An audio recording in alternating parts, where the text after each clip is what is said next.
Bueno, para continuar con el tema de cáncer gástrico, vamos a pasar a la estadificación y al tratamiento. La estadificación es la 8ª edición del TNM de cáncer gástrico, en la cual definimos al tumor primario en diferentes categorías. En el caso de la categoría inicial, que es Texas, no se puede evaluar el tumor primario. T0 no hay evidencia de tumor, o sea, puede ser un carcinoma in situ que sabemos que es un tumor intraepitelial sin invasión de la lámina propia, o también considerado una displasia de alto grado. El T1, el tumor invade la lámina propia, la muscularis mucosae o la submucosa, y ahí es donde se clasifica en el A, cuando invade la lámina propia o la muscularis, y el B, cuando el tumor invade la submucosa. El T2 es un tumor que invade la muscularis propia. El T3 penetra en el tejido conectivo subseroso sin invadir el peritoneo visceral o estructuras adyacentes. El T4 invade la serosa, comprometiendo el peritoneo visceral o estructuras adyacentes. El T4A invade la serosa, o sea, el peritoneo visceral, y el T4B, el tumor invade estructuras y órganos adyacentes. Cuando hablamos de estructuras adyacentes, nos referimos al vaso, al colon, hígado, diafragma, páncreas, pared abdominal, glándula suprarrenal, riñón, intestino delgado y retroperitoneo. Si el tumor se extiende intramuralmente hacia el duodeno o el esófago, eso no se considera la invasión de una estructura adyacente, pero se clasifica de acuerdo a la profundidad de la mayor invasión del sitio que afecta. Bien.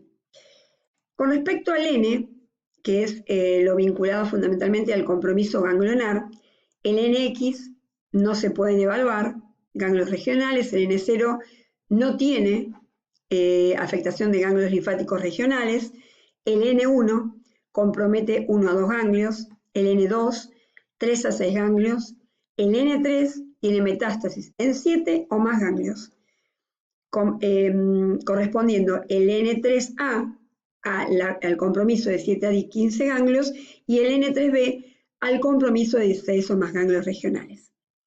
Luego pasamos al M, que sería la metástasis. M0 sin metástasis a distancia, M1 con metástasis a distancia. De acuerdo a esta clasificación del TNM, se han expresado de alguna manera grupos de estadios pronósticos, que hay clínicos, que hay patológicos y que hay un largo, o sea, un extenso informe de este último TNM de la 8ª edición. Yo acá tomé el estadio clínico, el grupo pronóstico del estadio clínico. Cuando, por ejemplo, tenemos un T con N0 y M0, el estadio va a ser 0. Un T1 sin metástasis ni ganglios será un estadio 1. Un T2 sin compromiso también va a ser un estadio 1. Y así el T1 con compromiso ganglionar sin metástasis es un 2A. Un T2 con compromiso ganglionar sin metástasis será un 2A. Un T3 sin compromiso ganglionar ni metástasis será un 2B.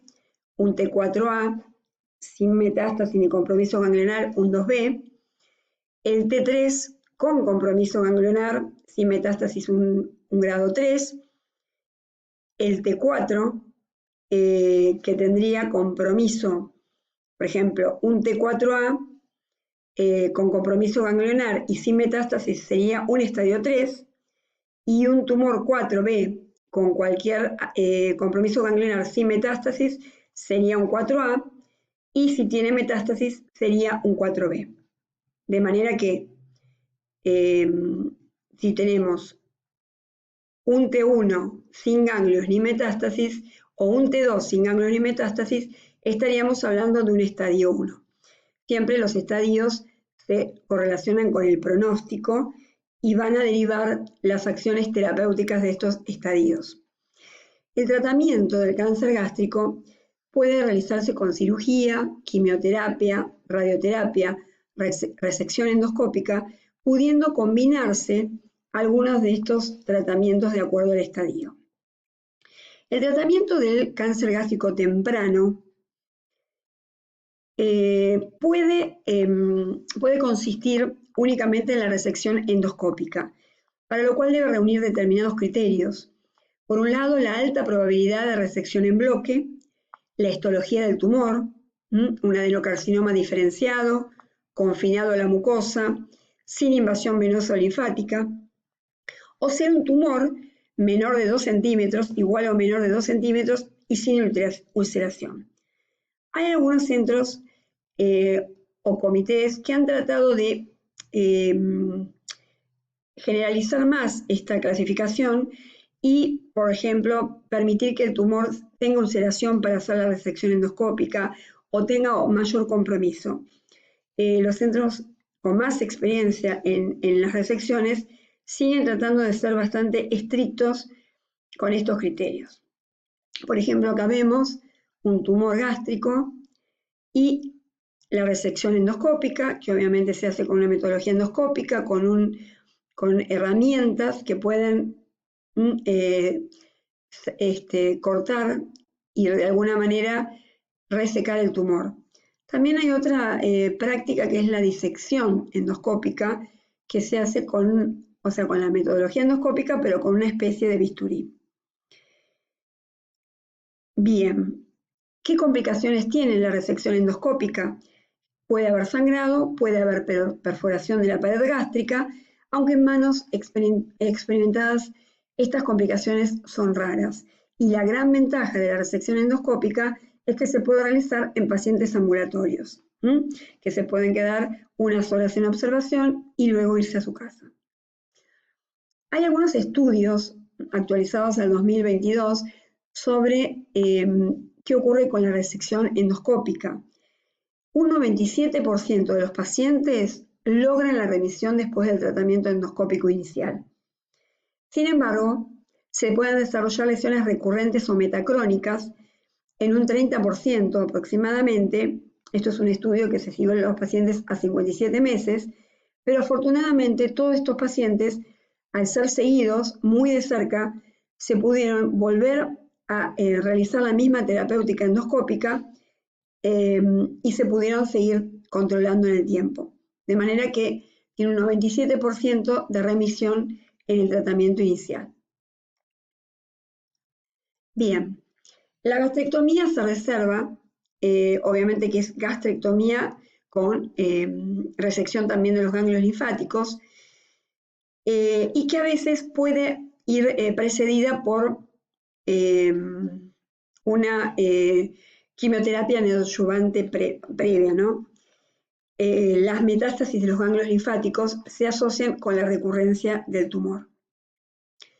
El tratamiento del cáncer gástrico avanzado, básicamente, es el tratamiento primario cuando el tumor es resecable, que se realiza con márgenes mayores de 5 centímetros, con la resección de 15 o más ganglios, y se trata de evitar la esplenectomía si es posible, para no convertir a ese paciente en un inmunodeprimido. Si hay metástasis peritoneales o distancias, o ganglios paraórticos, o compromisos de grandes vasos, se considera que el tumor es irresecable. La quimioterapia perioperatoria permite disminuir el tamaño del tumor, mejora significativa el intervalo libre de enfermedad y también la calidad de vida. La quimioterapia puede ser neoadyuvante, con luego una quimioterapia adyuvante, con o sin radioterapia. De acuerdo al TNM y el estado clínico, se pueden ir como adicionando o combinando estas terapias.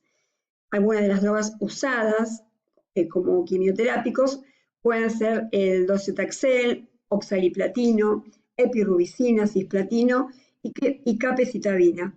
Y también algunos de otras drogas que son pertenecientes a estos mismos grupos o familias de drogas. También sabemos que los tumores gástricos pueden tener sobreexpresión de algunos genes. Por ejemplo, la sobreexpresión del HER2 un 10 o un 20% de los adenocarcinomas gástricos tienen amplificación de este gen, que es el gen del receptor 2 del factor de crecimiento epidérmico humano, y se puede pensar que los pacientes que tengan esta sobreexpresión van a tener una respuesta adecuada a una droga como el trastuzumab, que es un anticuerpo monoclonal. También, de alguna manera, existen otras sobreexpresiones, como puede ser la del PDL1, que es muy interesante imaginar que hay un receptor de muerte celular programada, que sería el PD1. Este receptor es un punto de control inmunitario clave. Nosotros sabemos que la inmunidad básicamente va a ir matando las células tumorales para que nosotros no desarrollemos tumores. Pero en algún momento se puede perder esa protección inmunitaria y generarse estos tumores. Entonces, esta sobreexpresión del PDL1 sería un receptor muy importante del cual se habla que es un punto de control inmunitario. Y que los pacientes que tuvieran esta sobreexpresión tendrían una buena respuesta al pembrolizumab, un anticuerpo dirigido contra el PD1. Bien, de manera tal que es importante estudiar estas sobreexpresiones genéticas como para poder tener una terapéutica más dirigida y más certera. El tratamiento paliativo se va a hacer cuando el paciente, por ejemplo, tiene una obstrucción y impide, obviamente, ingerir los alimentos, colocando un stent o realizar cirugía o radioterapia. También para la terapéutica del dolor, con tratamientos médicos y de radioterapia. También el sangrado, puede realizarse una terapéutica endoscópica para hacer o cerrar de alguna manera el vaso o la lesión que genere ese sangrado. A veces es necesario recurrir a la cirugía. Y también la nutrición enteral, muy importante porque son pacientes que arriban muy desnutridos. O sea, arriban al diagnóstico, al tratamiento, con mucha desnutrición que empeora la respuesta fundamentalmente a la quimioterapia. El cáncer gástrico temprano tiene un pronóstico después del tratamiento muy bueno, superior al 90%, en el cual se habla de un 100% si el compromiso es mucoso y un 80 o 90 si es submucoso. Y comparado con la cirugía, un 96 versus un 94. O sea que el pronóstico después del tratamiento con resección endoscópica es tiene un parámetro muy optimista. Si bien la tasa de recurrencias después de la cirugía puede ser del 1 al 5% en Corea y Japón y un poco mayor en centros occidentales que pueden llegar al 15%. Recordemos que también es necesario el tratamiento del Helicobacter pylori, que disminuye la posibilidad de lesiones metacrónicas posteriores. El paciente va a seguir un seguimiento clínico al primer año cada 4 meses, en el año 2 o 3 después de la cirugía o la resección cada 6 meses y el resto anualmente, al igual que los marcadores tumorales que van a ser solicitados con la misma frecuencia. También se va a realizar una tomografía de abdomen y tórax con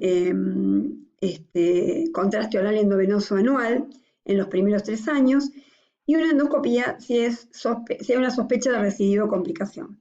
También hay que administrar vitamina B12 en caso de gastrectomías parciales o totales por la imposibilidad de absorber la vitamina ante la pérdida de la superficie gástrica.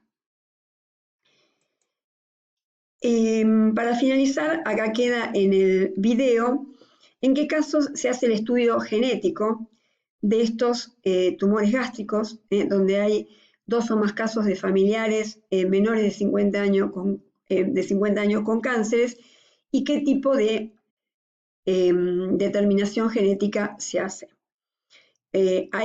No son muy frecuentes, pero hay cánceres gástricos que tienen una carga genética importante y ahí se justifica la solicitud de los genes.